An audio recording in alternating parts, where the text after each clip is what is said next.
Morning વિદ્યાર્થી મિત્રો. તો આપણે ગઈકાલે ખરેખર દ્રાવ્યતા અને દ્રાવ્યતા ગુણાકાર વિશે શીખ્યા. દ્રાવ્યતા ગુણાકારના ઉપયોગો પણ શીખ્યા. બરાબર. પછી તમને ટેક્સ્ટ બુકમાં ઉદાહરણ આપણે 2 દાખલાઓ ગણાવેલા હતા.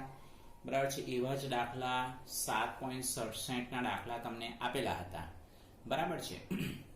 તો હવે 7.67 માંથી આપણે 2 દાખલાઓ ગણાવીએ. તમે ગણવાનો પ્રયત્ન કર્યો હશે. સિલ્વર ક્રોમેટ છે, બેરિયમ ક્રોમેટ છે, ફેરિક હાઇડ્રોક્સાઇડ છે. તો હવે એમાં જરા ડિફિકલ્ટ મને એવા લાગ્યા લેડ ક્લોરાઇડ અને મર્ક્યુરસ ક્લોરાઇડ. બરાબર છે. તો એના દ્રાવ્યતા ગુણાકારનું મૂલ્ય આપણને કોષ્ટકમાં આપેલું છે. બરાબર. તો હવે એની દ્રાવ્યતા આપણે શોધીએ અને વ્યક્તિગત આયનોની પણ દ્રાવ્યતા શોધીએ. તો પહેલું આપણે એક જોઈએ છે લેડ ક્લોરાઇડ. તો લેડ ક્લોરાઇડમાં કેવું છે? તો લેડ ક્લોરાઇડનું સૂત્ર PbCl2 એટલે Pb2+ + 2Cl-.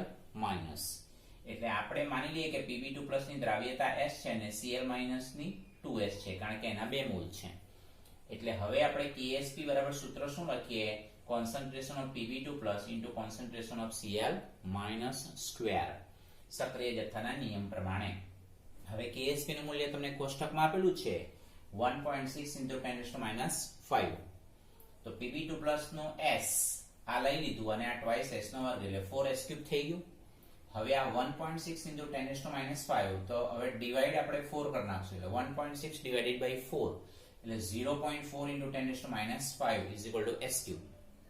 તો હવે આપણે શું કરશું? 4 × 10⁻⁶ બરાબર s³. એટલે હવે બંને બાજુ આને પણ આપણે log સાથે લઈને ગણીશું એટલે ગણતરી કરવામાં સરળતા રહેશે. એટલે log s³ = log 4 + log 10⁻⁶ સાથે લઈને ગણીશું. બરાબર. એટલે 3 log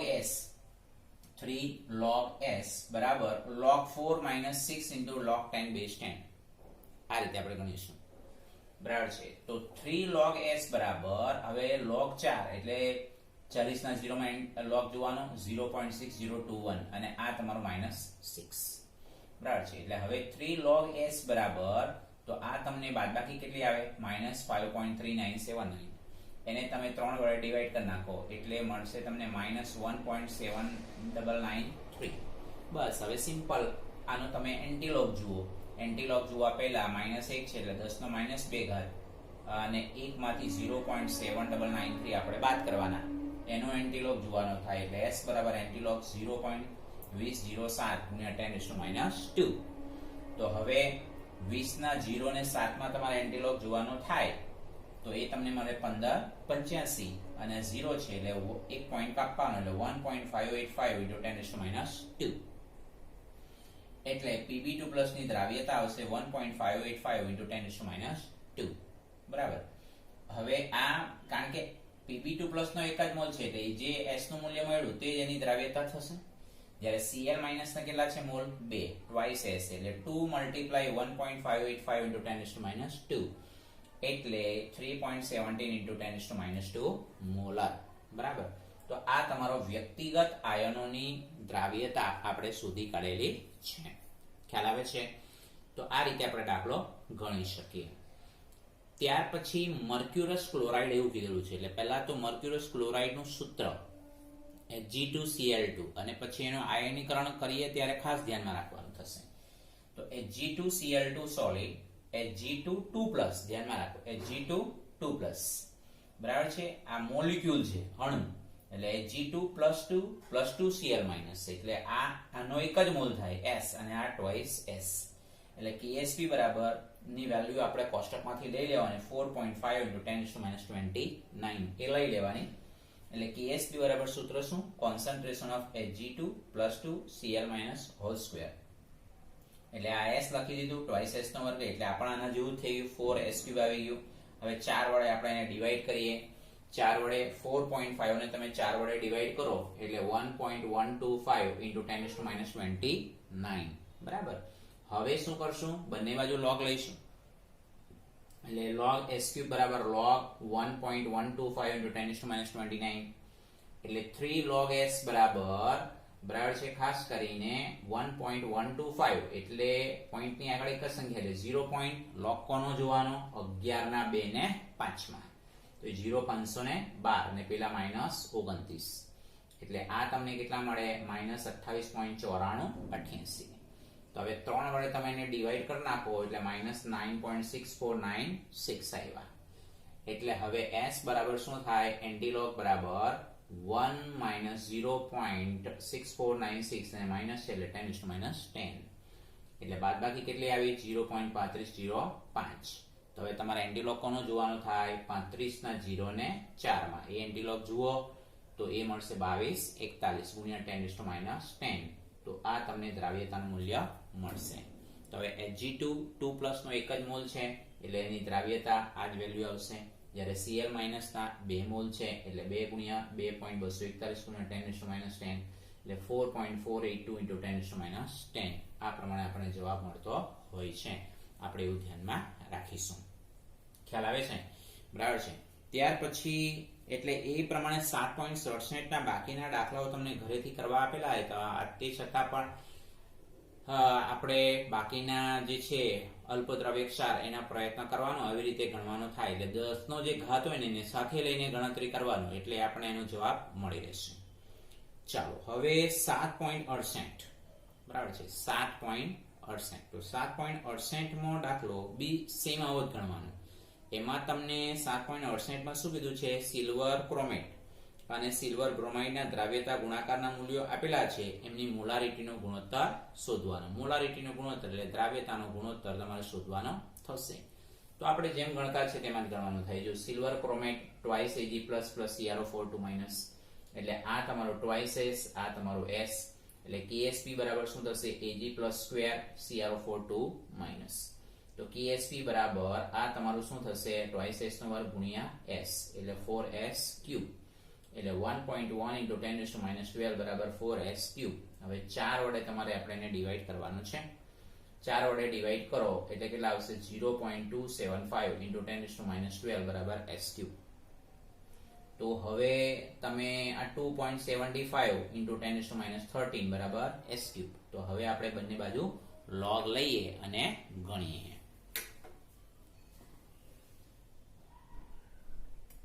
તો હવે આપણે આગળ દાખલો ગણીએ કે s નો ઘન બરાબર 2.75 × 10 - 13 આવ્યું એટલે બંને બાજુ log લઈ લઈએ એટલે log s cube that means 3 log s બરાબર log 2.75 plus log 10 - 13 બરાબર. હવે 3 log s બરાબર હવે 27 ના 5 માં તમારે log જોવાનો થાય. 27 ના 5 માં તમે log જુઓ એટલે 43 મળે.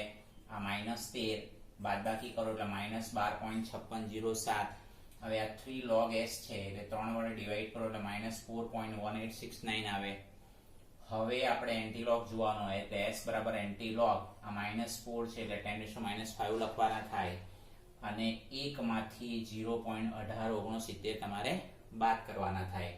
એટલે બાદ કરો એટલે તમને 0.8131 મળે. એટલે 81 ના 3 ને 1 માં તમારે એન્ટીલોગ જોવાનો એટલે 6503 આવે અને 0 છે એટલે 1 પોઈન્ટ એ કરવાનો 6.503 × 10 - 5 મોલર દ્રાવ્યતા આપણને પ્રાપ્ત થશે. એટલે સિલ્વર ક્રોમેટની દ્રાવ્યતા 6.503 × 10 - 5 મોલર. હવે એવી રીતે સિલ્વર બ્રોમાઇડની દ્રાવ્યતા શોધવાની છે તો સેમ આવી રીતે જ ગણવાનું છે. જો કે ભાઈ સિલ્વર બ્રોમાઇડ નું સંતુલન લખો Ag + Aqueous + Br - S અને S એટલે KSP બરાબર concentration of Ag+ * concentration of Br- એટલે આ S ગુણ્યા S એટલે S નો વર્ગ અને KSP ની વેલ્યુ 5 × 10 - 13 છે.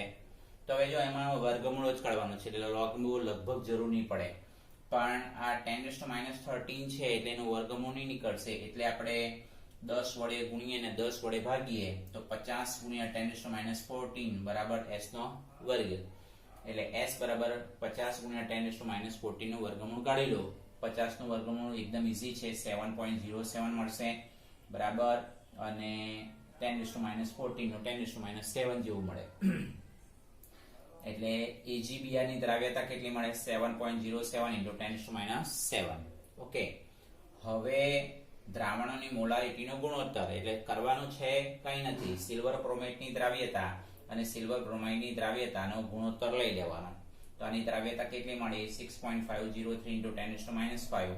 આની દ્રાવ્યતા કેટલી મળી? 7.07 into 10 - 7. બરાબર છે. એટલે લગભગ આપણે એનો આન્સર મળશે 91.93, એટલે એપ્રોક્સિમેટલી 92 એ પ્રમાણે આપણને મળશે. રાઈટ. હવે 7.69 દાખલો. એ દાખલો જરાક આપણા માટે છે ને ડિફિકલ્ટ તો ન કહેવાય. ડિફિકલ્ટ એટલા માટે કહેવાય કારણ કે એમાં જે કમ્પાઉન્ડ આપેલા છે, સંયોજન આપેલા છે, અને સૂત્રો લખવા ખૂબ અગત્યના થાય. તો આપણે એક મુદ્દો ગઈકાલના લેક્ચરમાં શીખેલા કે ભાઈ દ્રાવ્યતા ગુણાકારની ઉપયોગિતા. દ્રાવ્યતા ગુણાકારની ઉપયોગિતા એ છે કે જો આયોનિક ગુણાકારનું મૂલ્ય દ્રાવ્યતા ગુણાકાર કરતાં વધારે હોય તો જે તે ક્ષારનું અવક્ષેપન થાય, અને આઈપી KSP હોય તો અવક્ષેપન થશે નહીં. આ ઉપયોગ આપણે અહીંયા આ દાખલામાં કરવાનો થશે. બરાબર છે. તો દાખલાની રકમ છે શું? 7.69 સોડિયમ આયોડેટ અને ક્યુપ્રિક ક્લોરેટના 0.002 મોલર દ્રાવણોના સરખા કદ ભેગા કરવામાં આવ્યા તે કોપર આયોડેટના અવક્ષેપ તરફ દોરી જશે. બરાબર છે. ક્યુપ્રિક આયોડેટનો KSP નું મૂલ્ય 7.4 into 10 - 8 છે. તો આપણે પહેલા શું કરવું પડે? જે તમને આપેલું છે સોડિયમ આયોડેટ અને બીજું આપેલું છે ક્યુપ્રિક ક્લોરેટ, એનું સૂત્ર લખવું પડશે. મિશ્ર કરવામાં આવે બંને દ્રાવણને એટલે કયા અવક્ષેપ મળે, અને એ અવક્ષેપ તો આપણને આપી દીધેલા છે. કોપર આયોડેટ એટલે ક્યુપ્રિક આયોડેટના અવક્ષેપ આપણને મળે. તો જો સોડિયમ આયોડેટનું સૂત્ર NaIO3 Na+IO3-, cupric chlorate, cupric નો મતલબ Cu+2 અને ક્યુપ્રસ એટલે Cu+1.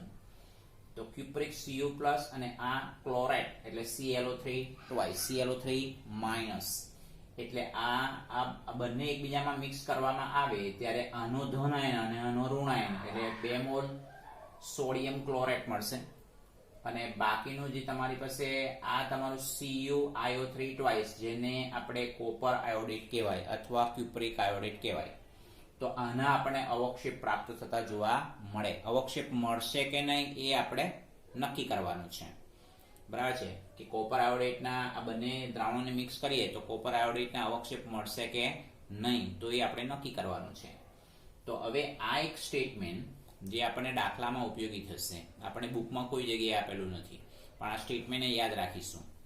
સરખી મોલારિટી વાળા દ્રાવણોને જ્યારે મિશ્ર કરવામાં આવે ત્યારે સાંદ્રતા અડધી થશે.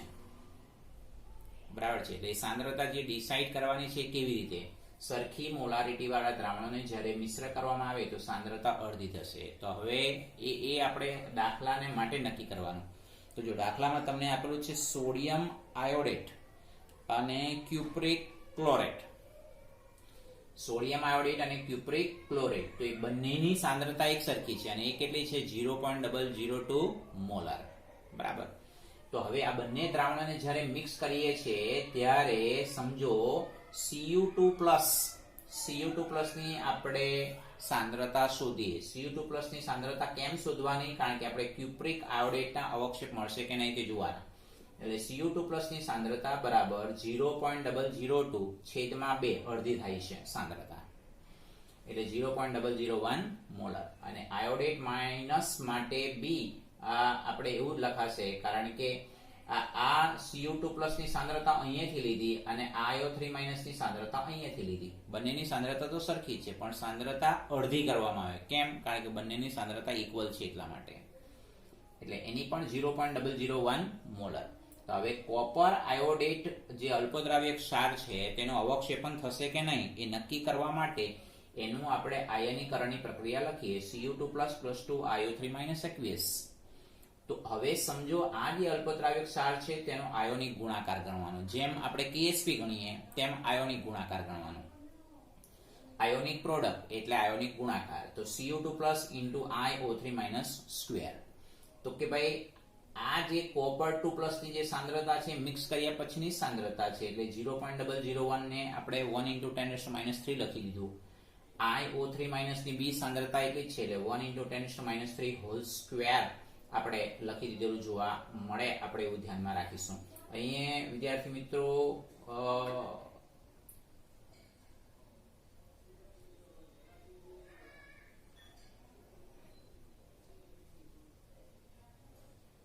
આપણે અહીંયા છે ને એક ભૂલ થાય છે, અને એ ભૂલ જે થાય છે તે 2iO3 જે લખેલું છે એટલે ટ્વાઇસ s આવે, એટલે ટ્વાઇસ s એટલે આ તમારે 2 × 1 આમ થઈ જશે, એટલે 2 નો વર્ગ થઈ જશે તમારો 4 આ આવશે.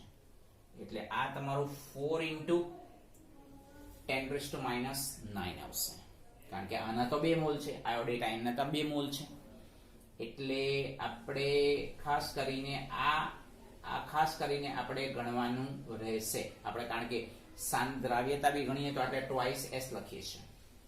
તો આ એક મુદ્દો આપણે ગણવાનો રહેશે, આપણે એવું ધ્યાનમાં રાખીશું. એટલે 4 × 10⁻⁹ આ રીતે આવશે, 4 × 10⁻⁹. એટલે હવે આ જે આયોનિક ગુણાકારનું જે મૂલ્ય આવ્યું છે તે આયોનિક ગુણાકારનું મૂલ્ય આવ્યું તે અને દ્રાવ્યતા ગુણાકારનું મૂલ્ય આપેલું છે તે બંનેની સરખામણી કરો તો આયોનિક ગુણાકારનું મૂલ્ય એ દ્રાવ્યતા ગુણાકાર કરતા કેવું મળે છે? ઓછું જ મળે છે. એટલે આપણે અહીંયા લખીશું 4 × 10⁻⁹. આ ધ્યાનમાં રાખીશું. તો આ વેલ્યુ આના કરતા ઓછી થવાની, એનો મતલબ કે આ બંને દ્રાવણોને આપણે જ્યારે ભેગા કરીએ ત્યારે કોપર આયોડેટના અવક્ષેપ આપણને મળતા નથી, આપણે એવું ધ્યાનમાં રાખીશું. તો આ પ્રમાણે આપણે અહીંયા ખાસ કરીને કન્સિડર કરવાનું થશે, દાખલો ગણવાનો રહેશે. બરાબર છે. હજુ પણ આવા બધા દાખલાઓ છે સ્વાધ્યાયના, એ વારાફરતી આપણે દાખલાઓ ગણવાનો પ્રયત્ન કરીએ.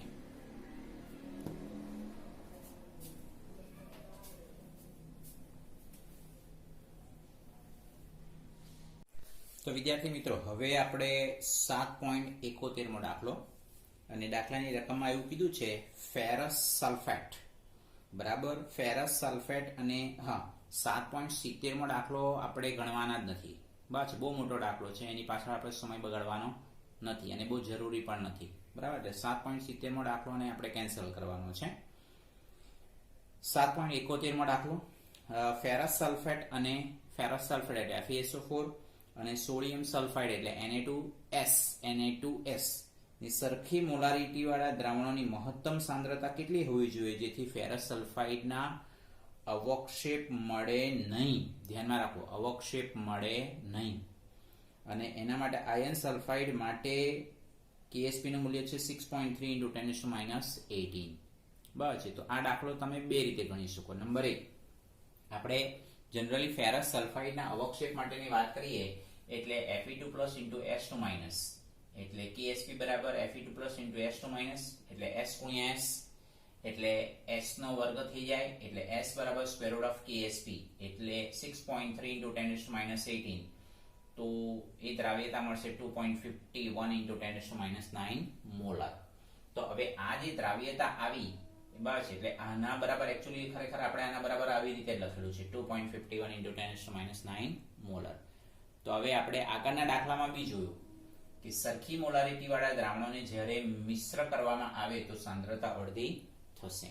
એટલે આ તમારી સાંદ્રતા અડધી છે, તો મૂળ સાંદ્રતા કેટલી? તો મૂળ સાંદ્રતા FeSO4 = Na2S, એટલે FeSO4 માનો Fe2+ અને Na2 માં S માનો S2-, કે જે સાંદ્રતા આ લીધેલી છે એ સાંદ્રતા મૂળ સાંદ્રતા નથી. મૂળ સાંદ્રતાને માટે આપણે ડબલ કરવા પડે, એટલે 5.02 × 10⁻9 મોલર. મૂળ સાંદ્રતા જો આટલી હોય, આટલી મેક્સિમમ મહત્તમ સાંદ્રતા હોય તો FeS નું અવક્ષેપન થશે નહીં. એટલે મૂળ સાંદ્રતા આટલી હોવી જોઈએ. મૂળ સાંદ્રતા આટલી હોય તો આની સાંદ્રતા અડધી આ થાય 2.51 × 10⁻9 મોલર. બરાબર છે. તમે આવી રીતે ગણી શકો, અથવા તમે એવું કેલ્ક્યુલેશન કરો કે માની લો કે FeSO4 concentration of FeSO4 = concentration of Na2S, એનો મતલબ આમાંનો Fe2+ ને આમાંનો S2-, એની મહત્તમ સાંદ્રતા માની લે કે x/2 છે. x/2 કેમ લખી? અડધી કેમ સાંદ્રતા લખી? કારણ કે સરખી મોલારિટી છે, મોલારિટીની વેલ્યુ કેટલી છે? એક સરખી છે, x/2 મોલર. એટલે એનો મતલબ Fe2+ = S2- બરાબર x/2 મોલર. રાઈટ. હવે આપણે આપણે KSP નું સૂત્ર Fe2 plus into S2 minus એટલે x/2 બંનેની molarity same x/2 into x/2 એટલે x square by 4. KSP ની વેલ્યુ કેટલી છે 6.3 into 10⁻18 right is equal to x square by 4 એટલે 4 વડે ગુણાકાર કરી નાખો એટલે 25.2 ગુણ્યા 10⁻18 ઘાત એટલે તમે એનું વર્ગમૂળ લઈ લો તો 5.02 into 10⁻9 બચે મોલર આપણને ફાઇનલ આન્સર મળતો હોય છે. એટલે દાખલો તમે બે રીતે ગણી શકો. આ રીતે ગણો તો પણ ચાલે, બની રીતે તમે ગણો તો પણ ચાલે. એટલે 7.71 માં દાખલો તમે આવી રીતે બે રીતે અલગ રીતે ગણી શકશો. ચાલો પછી હવે 7.72 માં દાખલો. 7.72 માં દાખલામાં 298 કેલ્વિન તાપમાને 1 ગ્રામ કેલ્શિયમ સલ્ફેટને ઓગાળવા માટે પાણીનું ઓછામાં ઓછું કદ કેટલું જોઈએ? દાખલો એ રીતે છે. 298 કેલ્વિન તાપમાને 1 ગ્રામ કેલ્શિયમ સલ્ફેટને ઓગાળવા માટે પાણીનું ઓછામાં ઓછું કેટલું કદ જોઈએ? કેલ્શિયમ સલ્ફેટ માટે KSP નું મૂલ્ય 9.1 into 10⁻6 છે. કેલ્શિયમ સલ્ફેટ માટે KSP is equal to 9.1 into 10⁻6 છે. તો પહેલા કેલ્શિયમ સલ્ફેટ તો Ca2 plus SO4 minus આની દ્રાવ્યતા S આની પણ S એટલે KSP ની વેલ્યુ લખી દીધી Ca2 plus into S2 minus. તો હવે આ S ગુણ્યા S લખી દીધું, KSP ની વેલ્યુ લખી દીધી જે આપેલી છે એટલે દ્રાવ્યતાનું મૂલ્ય મળી જાય 3.017 into 10⁻3 મોલર. એટલે દ્રાવ્યતાનું મૂલ્ય 3.017 into 10⁻3 મોલ પ્રતિ લિટર. મોલ પ્રતિ લિટર બરાબર છે. આપણે આ ખાસ આપણે ધ્યાનમાં રાખીશું. હવે આ જે દ્રાવ્યતા છે મોલ પ્રતિ લિટર માંથી ગ્રામ પ્રતિ લિટરમાં કન્વર્ટ કરવું હોય તો શું કરવું પડશે? બરાબર છે. તો મોલ પ્રતિ લિટર માંથી આપણે ગ્રામ પ્રતિ લિટરમાં આપણે કન્વર્ટ કરવું હોય તો આપણે એને આણ્વીય દળ વડે ગુણવું પડે. બરાબર છે. આણ્વીય દળ વડે ગુણવું પડે. આ જો CaSO4 નું આણ્વીય દળ 136 ગ્રામ પર મોલ આપણે જનરલી એવું લખીએ, યુનિફાઈડ માસ એવું લખીએ. એટલે આ દ્રાવ્યતાનો એકમ આપણે પહેલા જ ગઈકાલના લેક્ચરમાં જ વાત કરી ભાઈ દ્રાવ્યતાનો એકમ મોલ પ્રતિ લિટર પણ આવે ને ગ્રામ પ્રતિ લિટર પણ આવે. જો મોલ પ્રતિ લિટરમાંથી ગ્રામ પ્રતિ લિટરમાં કન્વર્ટ કરવું હોય તો આણ્વીય દળ વડે ગુણવાનું, અને જો ગ્રામ પ્રતિ લિટરમાં દ્રાવ્યતા આપેલી હોય અને મોલારિટીમાં કન્વર્ટ કરવાનું હોય તો આણ્વીય દળ વડે ભાગવાનું. આવું થઈ જશે. એટલે આપણે અહીં 136 વડે ગુણીએ છીએ. એ 136 છે શું? કેલ્શિયમ સલ્ફેટનું આણ્વીય દળ. કેલ્શિયમનો 40 પરમાણુ ભાર, સલ્ફરનો 32 ને ઓક્સિજનનો 16. આનું ટોટલ કરશો એટલે 136 આવશે. એટલે હવે બધાનો ગુણાકાર કરી નાખો તો 410.3 ગુણ્યા 10⁻3 ગ્રામ પ્રતિ લિટર. આનો મતલબ શું કે ભાઈ 1 લિટર દ્રાવણમાં 410.3 into 10⁻3 ગ્રામ કેલ્શિયમ સલ્ફેટ ડિઝોલ્વ કરેલો છે, દ્રાવ્ય કરેલો છે. એટલે આપણે ઉલટું ત્રિરાશી પદ લખવાનું કે 410.3 ગુણ્યા 10⁻3 ગ્રામ કેલ્શિયમ સલ્ફેટને દ્રાવ્ય કરવા માટે પાણીનું ઓછામાં ઓછું કદ 1 લિટર આપણને જોઈએ. બરાબર છે. એવો જ કંઈક આપણે પ્રશ્ન કરેલો છે કે પાણીનું ઓછામાં ઓછું કદ કેટલું જોઈએ? 1 લિટર. તો 1 ગ્રામ કેલ્શિયમ સલ્ફેટને દ્રાવ્ય કરવા માટે પાણીનું કદ કેટલું જોઈએ? તો ત્રિરાશી પદ લખવાનું 1 ગુણ્યા 1 છેદમાં 410.3 ગુણ્યા 10⁻3. એટલે હવે આની તમે ગણતરી કરશો એટલે 2.4372 લિટર કેલ્શિયમ સલ્ફેટ બસ એ આટલા પાણીના કદમાં ડિઝોલ્વ થતો જોવા મળે. આપણે એવું ધ્યાનમાં રાખીશું. ખ્યાલ આવે છે? તો આ પ્રમાણે આપણે ગણીશું. હજુ પણ આપણે 7.73 માં દાખલો બાકી છે, એ કમ્પ્લીટ જ કરી દઈએ એટલે પછી આવતીકાલે ખાલી આપણે એક થિયરી ચલાવવાની રહી. થિયરીની સાથે અલ્પદ્રાવ્ય ક્ષારની જે દ્રાવ્યતા છે એના ઉપર સમાન આયન અસર સમજાવવાનું થાય અને એ સમજાવીને પછી આપણે MCQ સોલ્વ કરવાના થશે.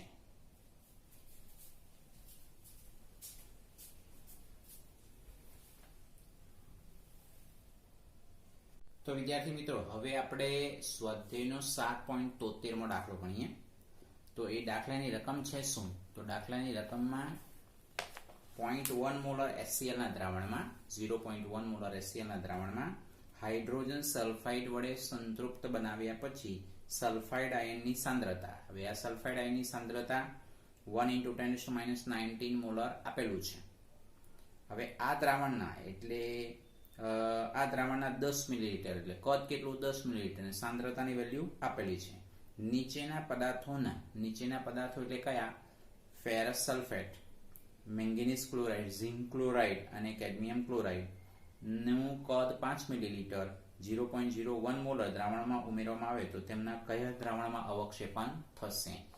એટલે આપણે IP is greater than KSP એવું થવું જોઈએ. તો એના માટેનો દાખલો સમજવાનો પ્રયત્ન કરીએ.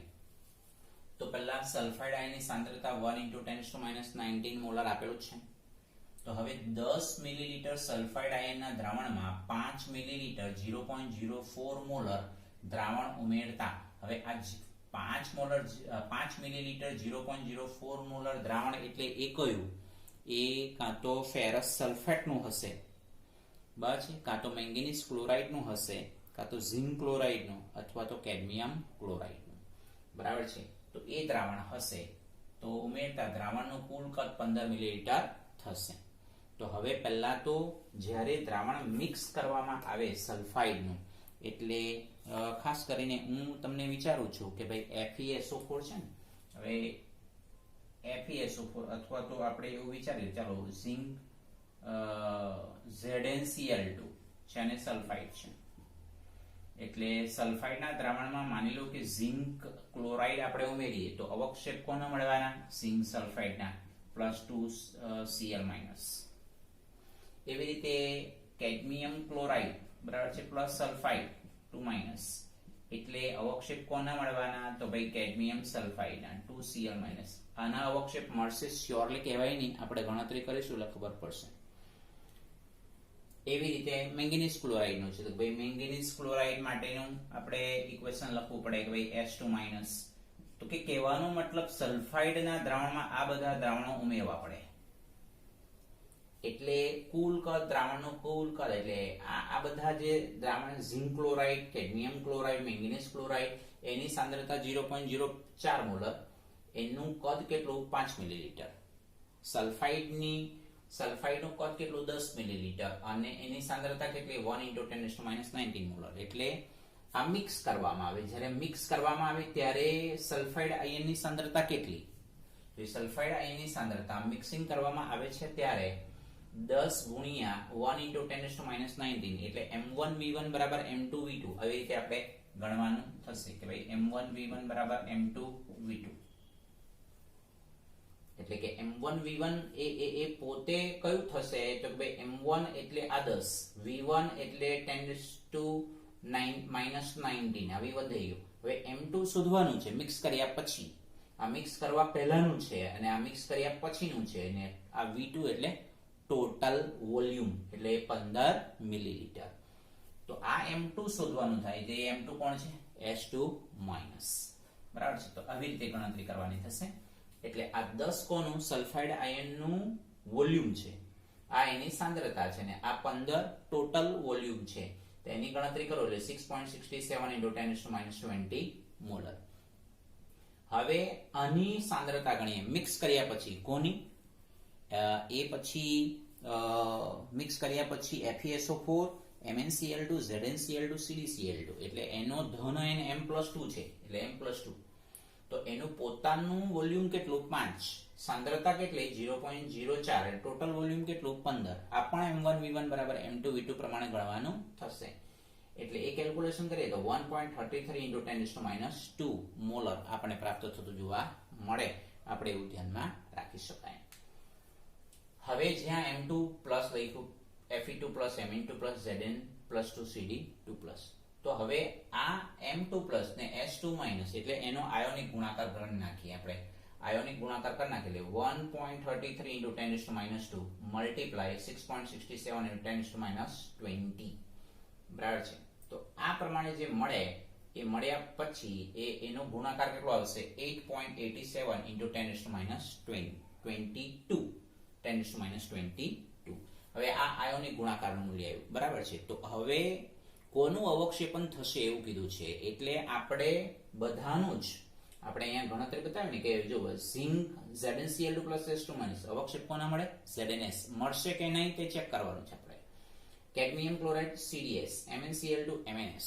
તો એવી રીતે જો એટલે FeS નો KSP એટલે એ આપણે કોષ્ટકમાંથી લખ્યું 6.3 × 10⁻18. MnS no KSP 2.5 into 10 to minus 13, ZNS no KSP 1.6 into 10 to minus 24 અને KSP of CDS બરાબર 8 into 10 to minus 27. હવે આ બધાની જ કમ્પેરિઝન કોની સાથે કરવાની? IP સાથે કરવાની. તો હવે તમે આમાં બરાબર ધ્યાનપૂર્વક જો 8.87 into 10 to minus 22 અવક્ષેપન ક્યારે થશે? શરત છે આપણે IP greater than KSP. IP greater than KSP. તો આ વેલ્યુ વધારે હોવી જોઈએ. તો આ KSP ની વેલ્યુ વધારે છે, આ પણ KSP ની વેલ્યુ વધારે છે. તો આ KSP ની વેલ્યુ ઓછી છે. કોની કમ્પેરિઝનમાં? IP ની કમ્પેરિઝનમાં. એટલે અહીં ZNS માટે IP greater than KSP થાય. એવી રીતે કેડમિયમ સલ્ફાઇડ ને માટે પણ IP greater than KSP થવાનું. એનો અર્થ શું થયો?